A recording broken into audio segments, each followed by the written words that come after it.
On Tuesday, January 10th, 1871, the journalist shuddered from the briskness of the air.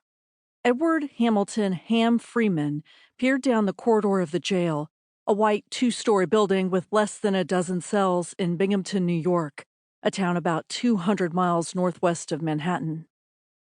The sheriff escorted him through the darkness with only the feeble light of a kerosene lamp to guide their way. The stone walls smelled stale, like yeast in a wooden bucket that had molded after weeks of neglect, and the building was damp and cold even by the frigid norms of deep winter in upstate New York. The heels of Ham's smart leather shoes clicked along the floor. In just a few months, he would turn 29 years old. The guard directed Ham to a cell and slipped a key into the lock on an iron door. It swung open, and there sat the journalist's subject, the infamous killer. Ham had been known as a small-town newspaper reporter for much of his career, and he was always on the hunt for a prominent story, one that might showcase his writing chops. This meeting would provide him with a unique opportunity. Condensation dripped down the jail cell's walls as the cold outside air blew through the cracks. When Ham offered the prisoner a handshake, his nervous voice echoed down the miserable halls. The criminal offered his own greeting, Edward Howard Rulloff. Despite the cheerless surroundings, Edward's voice boomed with confidence. Ham stood just feet from the murderer in the tiny cell. The newspaper man felt some measure of fear now that he was finally alone with Edward face to face, locked in a room with this infamous man. Ham squinted at the 51-year-old criminal's dark hazel eyes, which were bloodshot from reading all night by inadequate light.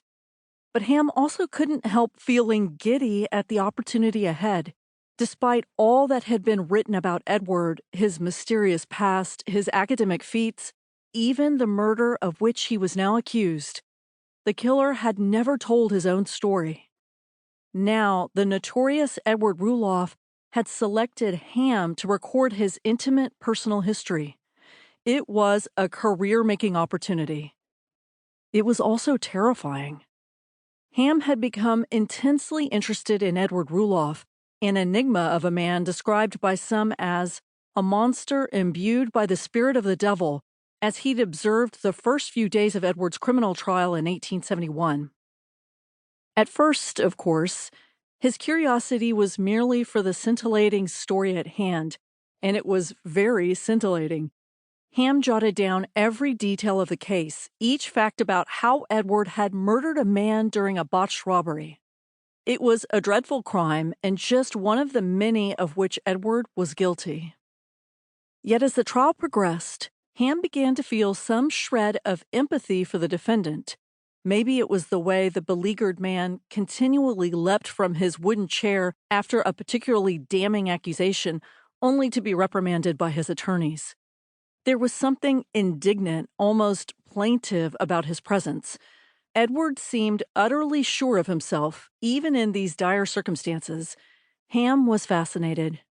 I watched intensely every expression and every movement of the prisoner, Ham would later write for the biography. I could not keep my eyes off from him. With each day that had passed during the trial, Ham had felt more and more sorrow for the malign genius who stewed just feet from him. I took a painful and melancholy interest in the trial, which increased as it progressed, said Ham. I listened intently to every word he uttered when he rose oftentimes, despite the efforts of this counsel to keep him still, to speak on his own behalf. Ham would shift uncomfortably on the wooden bench in the courtroom as rounds of applause erupted from hundreds of trial watchers both inside and outside.